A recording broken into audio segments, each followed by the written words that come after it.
If you've been dreaming about a move to Puerto Vallarta, you're not alone. This city is a tropical paradise with incredible beaches, vibrant culture, and an amazing lifestyle. But it's not all sunshine and margaritas. In today's video, I'm breaking down the pros and the cons of living in PV so you know exactly what to expect before making the move.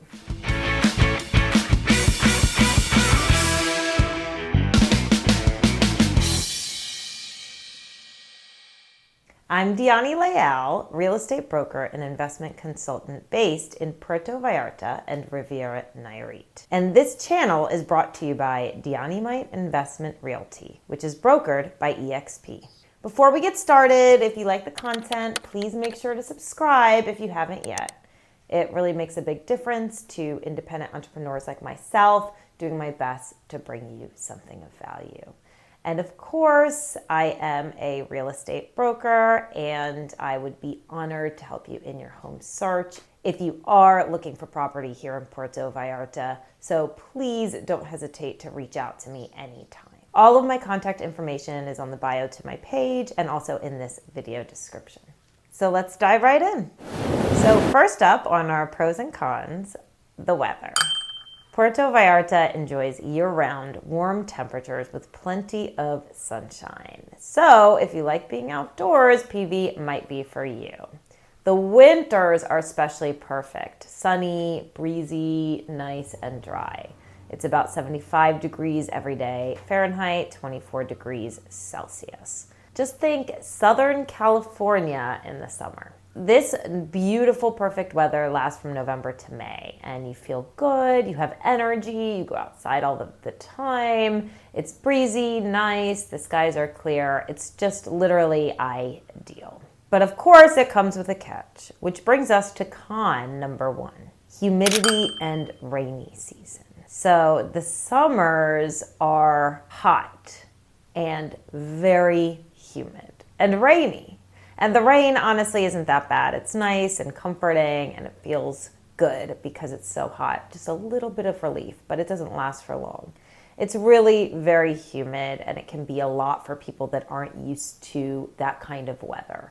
I know a fair amount of people who choose to leave PV because they just can't handle the summers. And there's a lot of other people who choose to do the whole snowbird thing. So they come only for the beautiful weather in the winters and then head north for the summers where it's nice and cool and dry and basically the same as it is in PV in the winters. And really that's some pretty expert climate chasing, and it's a great way to avoid seasonal depression. But if you do decide to stay in PV year-round, then do be prepared for what is a pretty intense summer, and it lasts for a while. It goes all the way until the end of October, starting around June. Honestly, at the beginning, I always feel like I go in feeling very refreshed from the nice cool winter and with a lot of energy. And all of June, all of July are pretty manageable months. Then you get to August, and even if you go away for a couple of weeks, even that couple of week escape isn't really enough. And you come back and you still have all of September and all of October, and by the end of October, it's like you can't think straight, you've lost your sense of identity, and you are over the air conditioning and you just want to get back outside. And that's when, a nice cool breeze hits, the rain stops, and suddenly it's beautiful winter. So like everywhere, you have different, climate needs and different climate fluctuations and different pros and cons when it comes to the weather.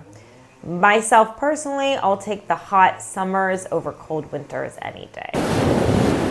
So number two, lower cost of living. So what's one of the biggest perks of living in Mexico? Your money stretches further.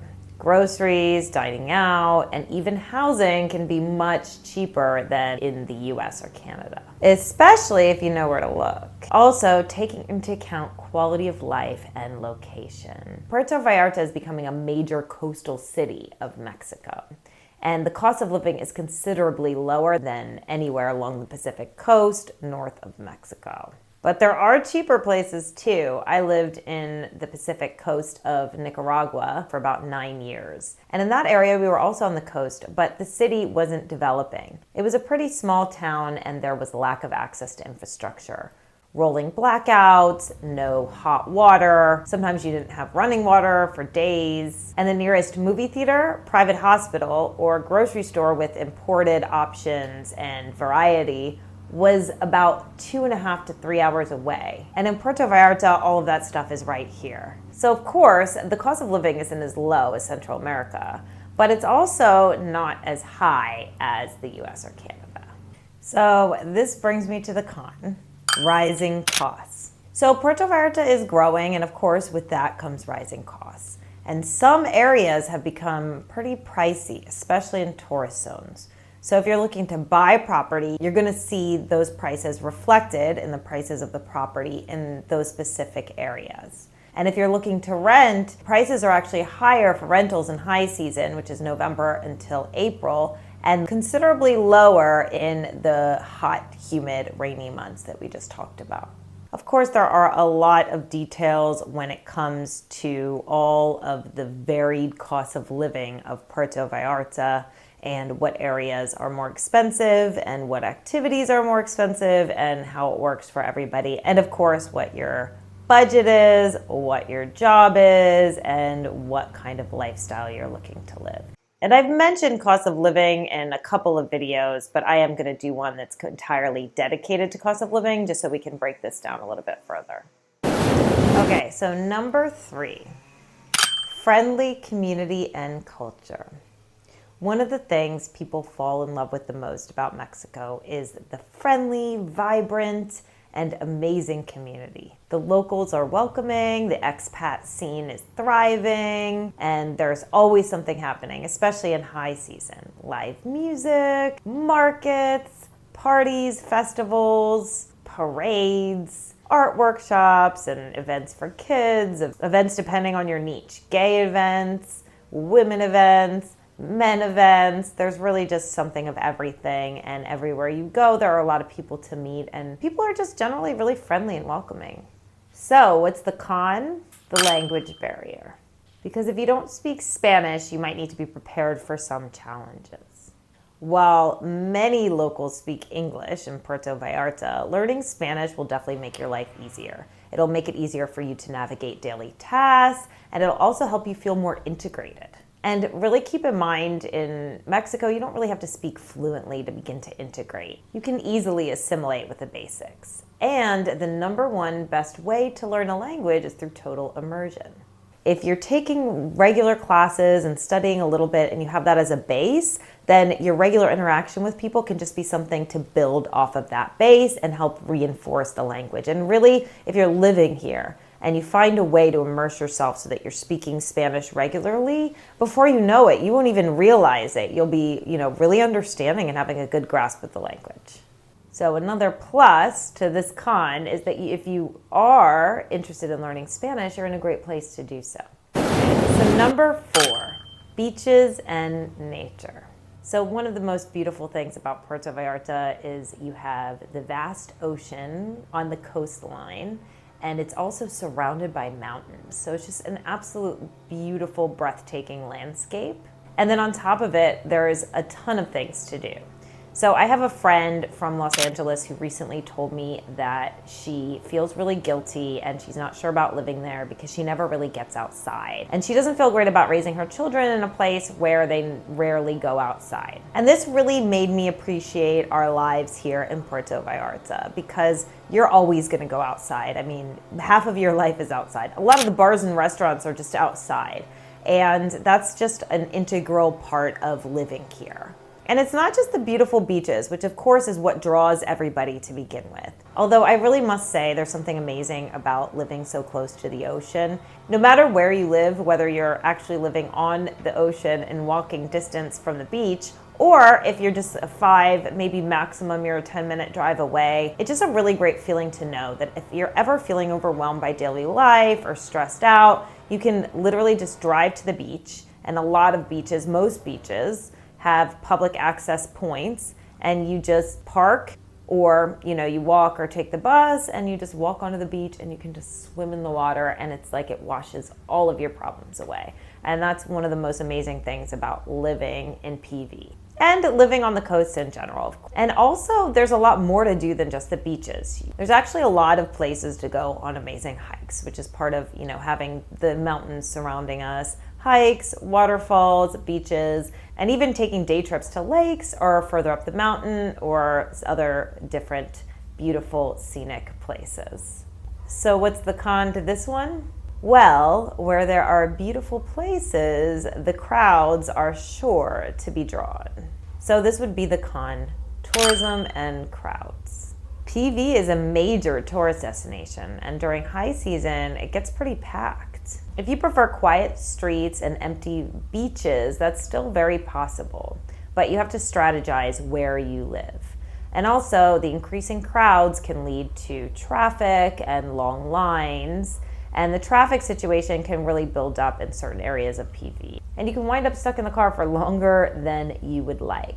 However, on the bright side, they are building out the infrastructure a little bit to support the growing city and also the larger crowds and tourists in high season. For example, one of the biggest and most congested areas, which is the bridge between Puerto Vallarta and Nayarit, they're addressing in multiple different ways. So they're building an alternative route where people can take a detour if you hear that area is packed. And actually right now they're building an overpass to add some extra space and fluidity to that congested area. So what's another plus to living in PV?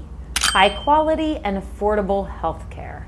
PV has excellent hospitals and clinics, and many with English-speaking doctors. And whether you're looking for routine care or specialized treatments, the costs are often a fraction of what you'd pay up north.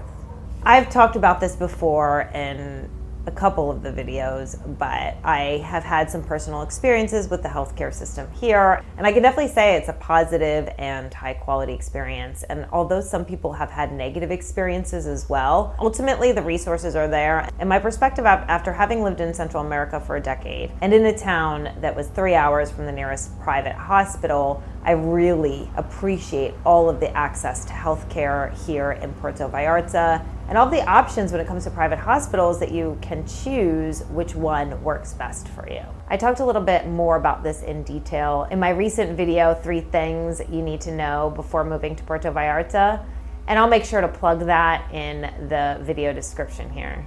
And I'm sure this topic does deserve its own video as well. So what's the con when it comes to systems that are in place in Puerto Vallarta? The bureaucracy and the paperwork. Navigating residency, banking, purchasing a house, and other paperwork can be a headache. Processes often take time and require patience, and you need to bring extra copies of everything and put everything on a flatbed scanner and make sure that it's signed with blue ink, and your signature needs to look the same all the time, which is a particular challenge for me because my signature literally never looks the same. And I want to say, what the heck? I'm obviously me here. I'm not forging my own signature. Just, it's clearly me. I'm signing it. Here's my ID, Can we notarize it? Can we authorize these signatures? And they'll say, no, we need to, and not, you just keep signing and signing until you're able to duplicate the signature that's on your passport. And little things like that can be really frustrating if you don't take it with a grain of salt. PV just might not be your cup of tea if navigating that kind of bureaucracy sounds like a nightmare to you. So is Puerto Vallarta the right place for you? Well, it depends. If you love warm weather, a vibrant culture, and an affordable cost of living, it could be your jam. But if you're not a fan of humidity, crowds, or red tape, you might want to weigh your options. Or consider a part-time living arrangement. What do you think? Would you move to PV? Drop a comment below and let me know your thoughts. And if you found this video helpful, don't forget to like, subscribe, and hit that notification bell for more real estate and lifestyle insights. See you next time.